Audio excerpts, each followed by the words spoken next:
And this is where I had to put my ego in my back pocket. I had to stop wanting to be the best presenter. And Tom Matthews beat on me for about 8 months. He said, hey, G, have you ever had anybody tell you you're an amazing presenter or you give a great BPM? Yep. I said, yeah, I hear that a lot. He goes, you realize that's actually the last thing you want to hear. Because what people are really telling you is you're amazing and I can't see myself doing what you do. That's an important point. Probably the most important point. It only took me 8 months to figure it out. Okay? So I said, okay, Tom, I'm yours, and what do I do? And about 4 hours later of shellacking on the phone, just hammering me, you know, he just tells me, he says, look, I'm not trying to beat on you, I'm just trying to get you to be able to duplicate. And to be able to duplicate easily, more efficiently, and obviously that's what we're now focused on, is what duplicates very, very fast. So I drastically, this was a huge one for me, I needed to upgrade my identity. I need to upgrade what I think about myself. That's really what affects us. And you know, I started thinking, because I'm going to tell you, this was not an easy change. And for a lot of you, if you're looking to, here's what I would say, in the next 5 years, what if it continues along the path that it's at now? Because there's two pains, keeping things the same or changing. Which one's more painful? And only you can answer that for yourself. For me, it was more painful to keep things the same. Way more painful. Because I knew what I was capable of, I knew where we could go, I knew that people believed in me sometimes when I didn't even believe in myself. I'll tell you about my licensing journeys and how I started. It was not pretty, by any means. But I remember what Woody Hayes said, and I'm not a huge Ohio State fan, but I'm from Ohio, so I figured it'd be, why not? Why not? Nothing that comes easy in this world is worth a damn, and he was one of the greatest coaches in history. And we've got to remind ourselves of that. So what I did on May 1st was I developed an identity. We opened up our own office on the east side of town. We call ourselves TDT, the Dynamic Team. That's kind of a branding within the hierarchy that we use. Because I asked our group, I said, what would be one word that you would say to identify our team? And they said, dynamic. All right, let's do it. Let's go with dynamic. On the east side of Cincinnati, and then 27 days later, we bought our dream home. Now, this is the interesting thing. Both of these were against the advice of my direct leader. Well, I don't know if you're ready for that. And not saying it was a bad thing, but all I'm going to tell you is, if your leader's telling you that, would it be a little scary? Sure. So here's what happened to me on May 29th. I was scared to death. I was scared to death. And I'm starting to think, did I make the right decision?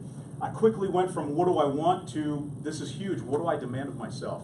And what I will tell you that really changed for me, and I'm going to talk about recruiting, I'm going to talk about production, I'm going to give you one-liners, what to say, annuities, IUL, we're going to cover all of it today. Okay, whatever it may be. So, and there will be questions that may come up, but the key here is, this is ultimately the number one question to ask yourself is, what do you demand and expect of yourself? Because when you're clear on that, guess what you'll start attracting? Same thing. You know, I had a discussion with a friend of mine who had been divorced 3 times. And she was telling me about how she picked the worst ones. And I said, well, let me ask you something. What's the common denominator in all 3 of those men? Sorry.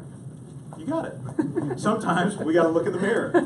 I'm not necessarily the guy who will tell you everything you want to hear, you know, but at the same time, I think it was a very freeing experience for that individual. So I obviously became clear of what I would and would not stand for. I'll never forget Tony Robbins mentioned this. When you take a piece of paper and put what I will and won't stand for in a partner, in a friend, in a business associate, and you get clear on that, you'll be shocked at what you start attracting.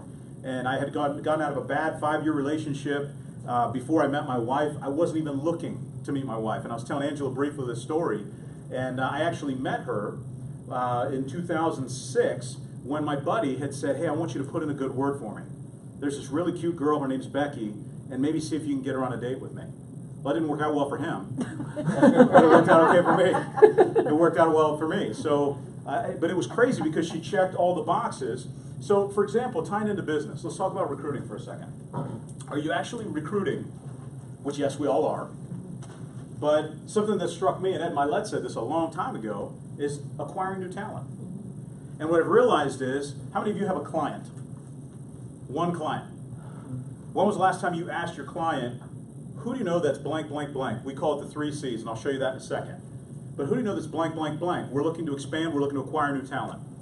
I would say game plan number 1, if I were you, and this is what I got to work on, call all of your clients. Let them know that you appreciate their trust, you appreciate everything that they've done for you, you appreciate the opportunity to represent them and their family, and as a result, we need to grow and we need to expand. You know, you look at all the major publications, it says we need, what, 200,000 new financial advisors over the next 10 years? So the reason I was calling you, Angelo, because you're one of my valued clients, and I just wanted to see who you knew that was confident, credible, and consistent. Who do you know that would be a good fit for what we're looking to do? And they may say, I don't know anybody, or they may shock you and say, you know who you should talk to. And the reason I know that works is, I was just telling Angela about this. I had a conversation with a lady who lives in Silicon Valley. Her name is Michelle. She gave me 2 of her cards. And within 15 minutes of actually talking to her, I found out that she has $800,000 in her 401k, no plan to protect herself if the market goes down. And I'll show you how I talked to her about that. And then her son is in Columbus, Ohio, because he just graduated from Ohio State. He interned with Northwestern Mutual for 2 summers, and he's looking for a career. How in the world do you find that out in 15 minutes? You got to ask great questions. And we'll talk a lot about that as we go. And then I obviously, this is what I was telling Angelo, she had watched our 9-minute video. You guys have seen it, The End of Wealth and Retirement. And within 10 minutes, text me back saying, I enjoyed the video, that was amazing. You know, how can I learn more? I'll get your card onto my son, and et cetera. That was a BPM. Do you realize that? That was a BPM that I didn't give. And it was a closing BPM. And I wasn't tired, and I wasn't raspy, and I didn't have allergies. You see what I'm saying? So it was very, very interesting. So I would get into the acquiring of new talent business. We don't call our new associates. I want partners. And this is all the clarity I was looking for. I don't want people that I've got to push constantly. I want people that want to run with me and strive. And that was, the clearer I got on some of those areas, the more I started attracting those kind of people into our base shop. And now, you know, obviously there's major growth happening. We're going to hit about 150,000. The goal is about 150,000 points in the base this month. We've got 78,000 submitted already. So, I mean, we're pushing really, really hard. So this is what we talked about with the 3 C's. What I would tell you, and they don't have to be yours, I would just get clear, and my wife and I did this at like 11:30 at night. I asked her, I said, honey, what do we like about our team? And what do we wish we could change in our team? And I would recommend you doing the same thing with your team. What do you love about them? And then what do you wish you could have more of? And then I would make that list. And this is what we came up with. We want people that are confident. Why? Because if you're not confident, it's tough to inject confidence into people, isn't it? Yes. It really is. Credible. Have you ever hired somebody and they have 0 credibility in their market? Isn't that fun? When you're meeting with their market and you're like, no, I swear they've tried 9 businesses in the last 12 months, but this is the one for them. You guys know what I'm talking about? So I decided I want credibility. I was telling Angela about one of our newest associates who was a medical doctor, retired, made $1 million in 2015. And now he's with our business, with our team. We were never recruiting people like that. I'm sorry, acquiring that kind of talent, I should say. When I was talking to him about, hey, we got this opportunity, you want to look? But now that we're clear of what we're looking for, it's amazing what it attracts. And then people that are consistent. Do we know any inconsistent people? Could we maybe say some of us are inconsistent from time to time? Absolutely. So hopefully that helps. And then here's some approaches. None of these are new. I think Angela has our manual, and this is all right out of our manual, but these are, I'm very much a cut to the chase person. And I like asking black and white questions because I don't want to waste anybody's time.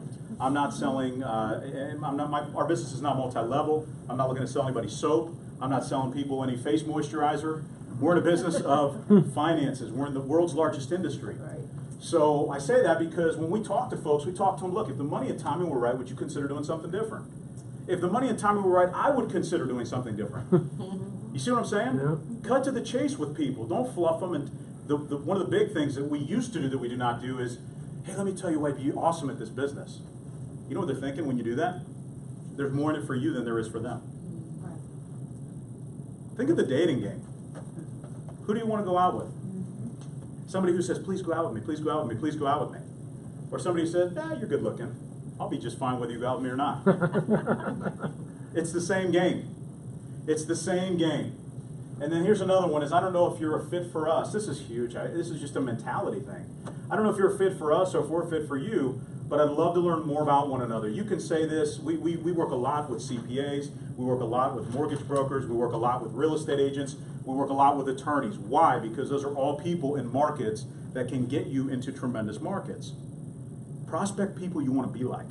That was one that stuck with me a long time ago. Now, I'm not telling you to ignore everybody else and don't give somebody a chance like me, 21 years old, living in mom and dad's basement, broke as a joke. That's me when I started. I'm not telling you to ignore them. I'm just saying those are exceptions, and you cannot build a business on exceptions. So when I was 21 getting started, the first thing I did was get into my parents' friends' market. Why? Because all my buddies wanted to go to BW3s and get drunk on Wednesdays. That's not a good market, okay? Not a great market. So one of the things, we just did this with a huge CPA in Cincinnati. We just asked him, are you taking new clients? What do you think he said? Yes. Are you open to receiving new clients? Sure. He said yes. Great. I don't know if you're fit for us or if we're fit for you, but I'd love to learn more about your practice. We're looking to find go-to CPAs that we can refer our clients to. You can use the same thing with real estate agents, mortgage brokers. See, the great thing is, hopefully, maybe at the break, you take a few of these and just use it. Yep. What's the worst that could happen? They say no? Well, at least confirm the no. That's the way I look at it. Characteristics of a client. I only have one. I know we've got bad and macho and the 8 characteristics. I mean, what we call bad and macho. Bad is more on the recruiting side. Business owner, ambitious, and dissatisfied. And then we've got macho, which is married, age 35, children, homeowners, and occupations over 50K. That's a per se ideal prospect from a client perspective. But the number one thing I'm looking for when I'm talking to a client is I want to find someone who's serious about their money. When someone says to me, if I ask them, when can we meet to talk about your money? If they say, I'm open whenever, that's probably not going to be a great client. Because they've got forever to make a decision. Right. You know? So you've got to create some urgency on that. So obviously you want to find people that are serious about their money. And then here's a few approaches. This one here is, and I'll just give you the quick example here. This is managed money. This is how here's what I've asked you. If you're on a plane ride, in 5 or 10 minutes, can you get someone to open up and tell you about their portfolio? 5 minutes. Yeah. Can you do that? Now here's the main question. Can you teach your team how to do that? How many people on your team can do that? And that's what I would say is where the duplication really comes into play. So let's just say number one, would you ever buy a car with no brakes? What's the answer going to be 100 out of 100 times? No. No. So why would it make sense to invest your money in something that has no brakes? You know what that's called? What do you mean?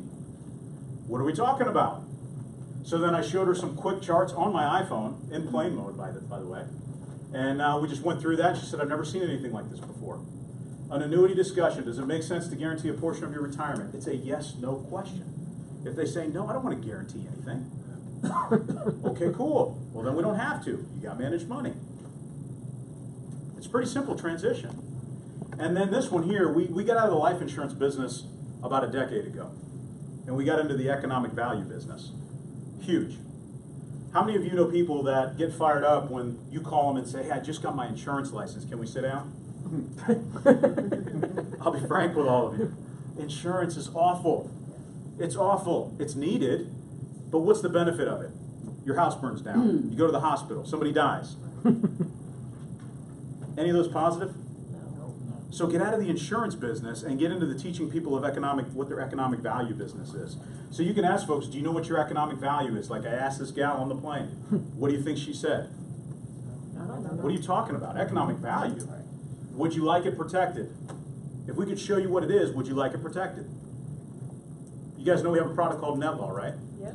You could ask someone pretty simple, does it make sense to work hard your entire life to build up your assets and then not have them properly protected? If you could create an estate for your family that could go through probate or not go through probate, which one would you take?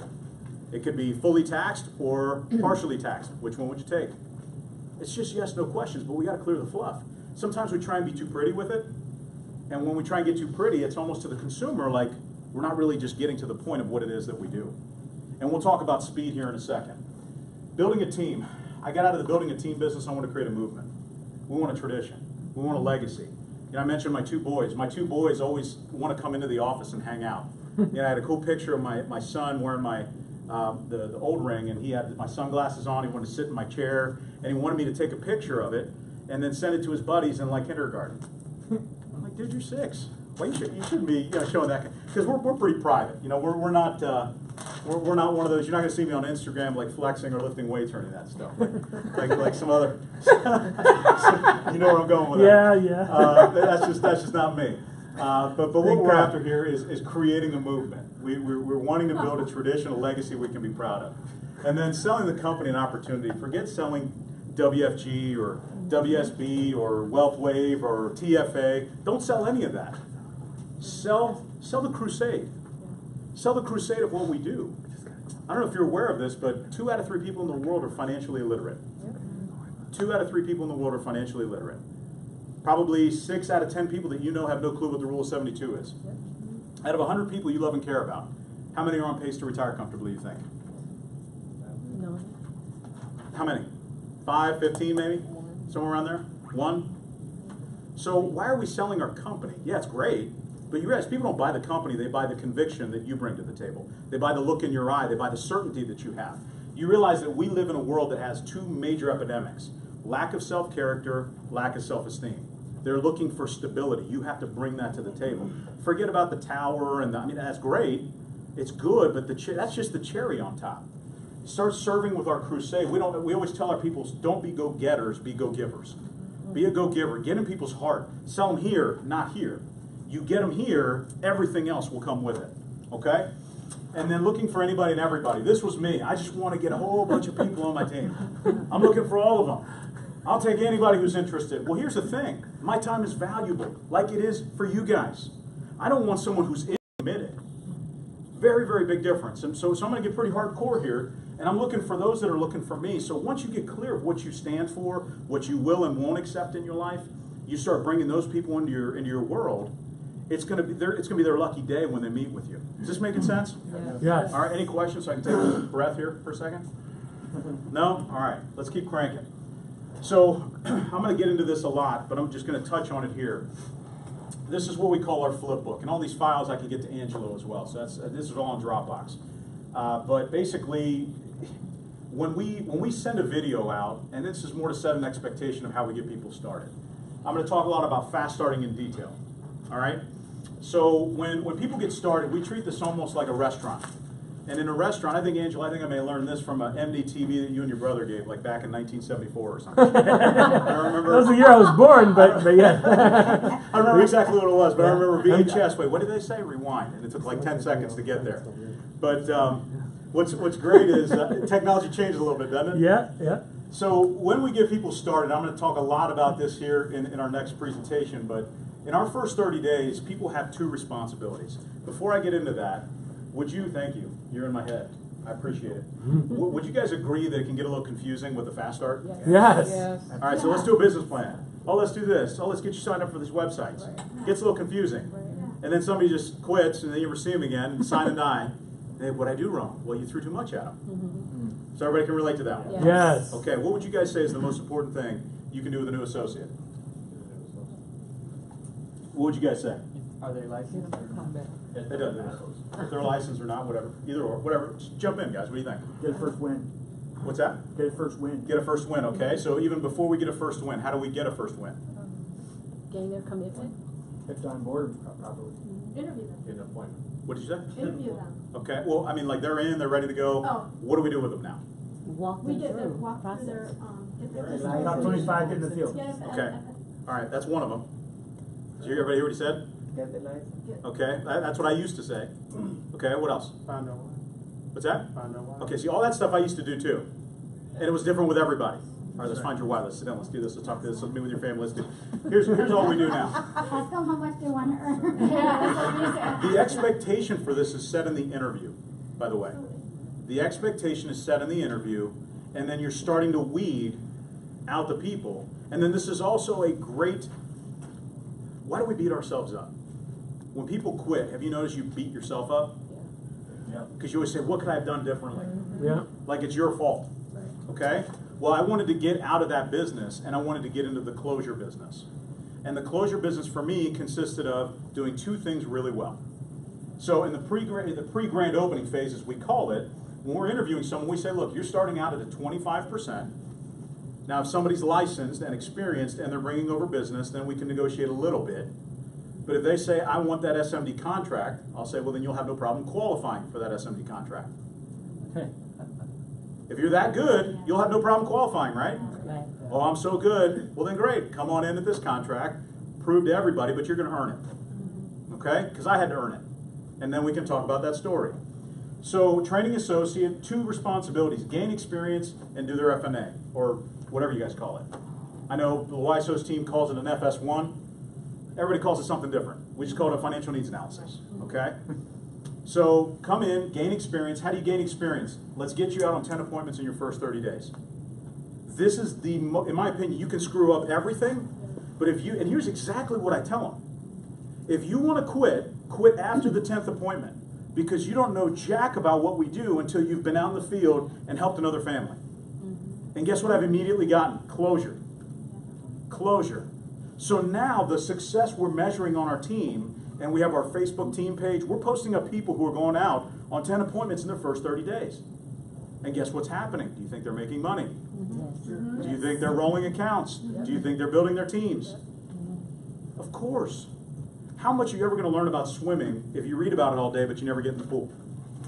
So when I figured this part out, I don't remember where I heard it, but it just cleared my mind. And yes, 12-week year and all that stuff's important, but in the first 30 days, this is kind of make or break with your new associates. It really is. So when you said get a win, that's absolutely right. I want 10 of them in the first 30 days. And then if somebody says to me, and this is something I learned from Carl Meldrum way back in the day, or not Carl, Dave Limper. Yeah. He said if he's going to go out in the field, he's only going out in the field with someone who has 3 appointments set that night. And at first I'm like, I can't even get people to get 1 appointment a night. That was my initial thought. I said, stop listening to yourself. Listen to a guy making $1 million a year, because we all go through that. And now we've set that standard. If you want me to go out in the field with you, you got to have 3 appointments. Guess what's happening? You're getting 3 appointments. People are getting 5 appointments, 6 appointments in one. Now I'm going to show you a story here in a second. So it's all about raising that identity, because people will follow the level that you create for yourself. Yep. They will take your time as seriously as you take your own time. It's just the whole thought behind this. So, and we'll talk a ton about Fast Start. Next 30 days, you guys are familiar with this. We just give people the option. Look, you're going to do one of 3 things: 3-3-30, 5-5-30, or 10-10-30. You decide. You can make between, and we took an average just IUL sale commission of, I don't know, I can't read that fine print. You guys can see it, but we did all the math. Basically, they'll make between $22.50 and $13,350 and get reimbursed on their licenses. And I always ask people, Anthony, you got a choice. Which one would you rather make, $22.50 or $13,350? $13,350. Cool. So we got 2 speeds. One's fast and the other one's very fast. That's it. That's it. And you got a great example of that. This dude talks faster than I can even think. I'm sitting there and he asks me a question and I'm getting ready to answer it and then he keeps blasting again. I'm like, hey, you're on it. I like it. He gets me juiced up. But here's the thing. You know what we do? We hire somebody. Well, you can take your time getting licensed. You can just move at your own pace. I love you guys. That's called weak leadership. When Tom told me that, things changed. I'm like, you're absolutely right. He goes, listen, man, you can still make 150 all you want. If you can afford to make 150, I can afford for you to make 150. But if you want to get to the big boy level or big girl level, you've got to raise your identity. You've got to change the way that you conduct yourself with your team. So we got 2 speeds. Now, does it mean I don't like people who don't go at these speeds? No, I just don't have time to field train them. That's it. And you know what ends up happening? They say, hey, how do I get in your calendar? How do I get in your calendar? So let me show you an example of this. Oh, one last thing too. Here's an actual thing I say to people in an interview. Is if I give you 100%, I demand it in return. Actually, I don't even say if. I say I'm going to give you 100% and I demand it in return. Is there any problem with that? I want them to tell me now because I don't want to waste my time. Cool? You guys have any problem with any of this? Nope. It's all good stuff, and the best thing about this is an immediate change that all of us can do collectively. If I give you 100%, I demand it in return. I've got kids, you've got kids. I've got a family, you got family. I've got my faith, you got your faith. You got to take that time and you got to dial in real hard. And you know, when people say try, here's my response to them: do or do not. There is no try. You know, I had a leader tell me once, well, it's okay, just give it a try. No, don't give it a try. Give this everything you've got. Go be the best version of you. If it doesn't work out, and I play the what-if game all the time with our team, you realize that if this doesn't work out for all of you, will you leave here with a world-class financial education? That's the worst-case scenario. The gal who was sitting next to me on the plane told me that she paid $45,000 a year for her child to go to Ohio State University for 4 years. How much you pay here to get licensed? $200. How much? $200. Fully licensed. Oh, 1,000. 1,500 maybe, let's say? Yeah. If you're extra special like me, it may be like a couple grand. All right? But the key is you've got to plant your flag and you've got to commit. If you're going to do this, do it right, do it with everything you got, and then find out what the pot of gold looks like at the end of the rainbow. And you know, I have people say, yeah, Guillermo, that sounds real hard and blah, blah, blah. Do you really do that? Well, here's a guy named Neil, and then I wish I would have taken a picture of our page. We just recognized another guy, the medical doctor I was telling you about. And he's got all kinds of business to write. We're getting ready to hire some people on his team. This guy's name is Neil. We had nobody licensed in Louisville, Kentucky. Now we've got 5 licensed people in Louisville, Kentucky. Fully licensed people in Louisville, Kentucky.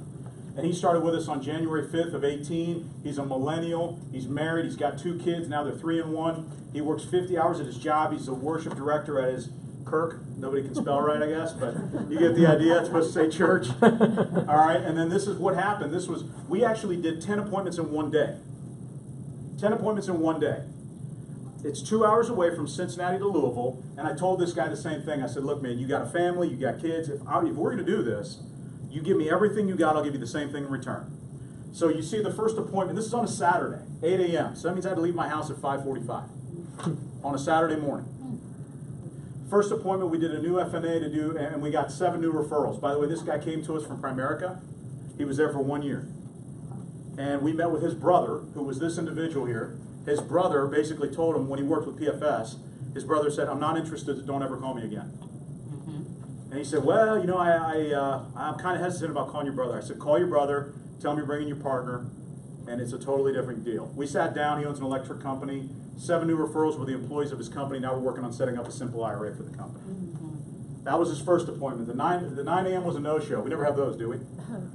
Okay? Shocker. The 10 a.m. was, they were corporate co-workers of his. One of them got hired within 3 days later, and now he just passed his life and health exam in Kentucky about 3 days ago. Okay? The 11:30, he wanted, this gal actually wanted to invest $30,000. She moved a $100,000 CD with us, and now she was talking to us about her old IRA that she had with Deloitte and Touche. $1 million in that plan. Sucks, huh? And then we keep going here. I couldn't even think by this point. I mean, I'm just, you know, you're just going. 1 o'clock, we did a new FNA, $439,000 rollover. His dad worked for UPS, passed away, had a pension and a 401k, $439,000. Number 2 was, 2 p.m. was impressed, but nothing moving forward. He had it all figured out. Number 3 p.m., last appointment of the day, 2 life licensed professionals. We hired him on the team, brought him over to the team eventually. Now, moving forward, he's got 5 licensed people on his team, and he's got about $1.5 million on the platform with Folio. Wow. Okay? So, going back, what's the lesson here? 2 speeds. 2 speeds. It took me forever to get to that point. I gave up 33 clients to my trainer before I even got licensed. I was terrible at this business. I remember Angela telling me, I think you checked out for like 2 years or something, didn't you? When you first started? Yeah, about a year. Okay, about a year. Yeah. Stories always get 40-yard field goal, 50 Yeah. yard field goal, that kind of thing. Yeah. But you got to carry this mentality, and guess what happened? Guess what Neil started doing with his team? Exactly what I did with him. Exactly what I did with him. So now he called me, and I'm going to be down there on Tuesday, because now 3 of his licensed guys have 3 other people from their agencies each that they're wanting to talk to. So that could be 9 licensed opportunities coming over to our base shop. And it just came because of an identity shift, identity crisis, you could call it, that I may have had at that point. And then here's where he was. This was back in January. Numbers don't lie. I don't like talking about here's what we're going to do. I just like showing it. Look at the leaders boards. Look at this picture here. This is kind of funny. You guys see his hair here? It was long, right? Well, I told him that I was getting to take the slide and present it at our WealthWave convention that we had out in Vegas. And he goes, oh, okay, well, yeah, I'm going to go to the barber right now because I want to show him. And then he sends me this cheese ball selfie of himself. And I took a picture of the text conversation because he said, how's that one? I don't mind going out and just getting a haircut. Just say the word. You know what that's called? That's called buying into a crusade. That's what that's called. That's not called, oh, I love trans. They got an awesome tower in San Fran. That's called buying into a crusade, building that partnership. So remember what we do here. We change lives. We build confidence and belief. This is something everybody needs. You know, I constantly remind our team that what we train on has nothing to do with financial services. It has everything to do with how you live your life. And I think Monty Holmes said it, that this business, if you're lazy in life, this business is just a reflection of how you live your life. If you're lazy in life, you're lazy in this business. And you get the idea. If you're intense in life, you're probably going to be intense in this business. So I would ask yourself pretty simple, the original question, the same thing I had to ask myself, what's more painful? Because there's going to be a pain. You just have to decide which one's more painful. Keeping things the same or changing. I had to change. I had to change. You know, I look back at you, John, and I think of Paul Mary. It took me like 8 months pushing that guy, and then I stopped pushing. I just said, that's cool, man, just watch. And now you know how he is. Same thing. So this was hard, and I'm telling you this was hard because like our whole hierarchy I probably shouldn't say it this way, was thinking videos? That's the stupidest thing I've ever heard. You can't, I even said, you can't email your way to success. You can't spam, trust me, I'll address all of that. You can't spam someone, you can't send this out. That's not gonna work. You gotta have personal one-on-one. It's just an easy way to transfer the message. Okay? That was me when Tom first came out. I commend Tom Matthews so much. He took so many arrows on this. Everybody beat him up about it. And then even WFG. Now look at the website. What do we have? That 2-minute video. You know who did that? Andy Horner. Who Tom Matthews had the vision to hire Andy Horner. And those two guys are now very, very good friends of mine. Take a guess who put all these slides together for me. Andy Horner. Very close buddies. And then here's the other part here. Forget income, forget the business, forget all that other stuff. We give people the chance to build a life. I mean, we can get so caught up in, do you do this, do you say this, do you... Forget it. This is what we do. And this is what I started selling. I say, look at the average people, the 5 average people in your life. Are they living the life you want to live? If not, what's your plan B? And then when they don't have one, great. Well, I don't know if this is for you or if we're for you. I don't know if you're a fit for us or if we're a fit for you, but let's sit down and learn more about each other. That's it. It really doesn't need to be much more complex. Okay? And then I know this is a bad example now after he threw stuff at a bus, but Conor McGregor, he had a great quote.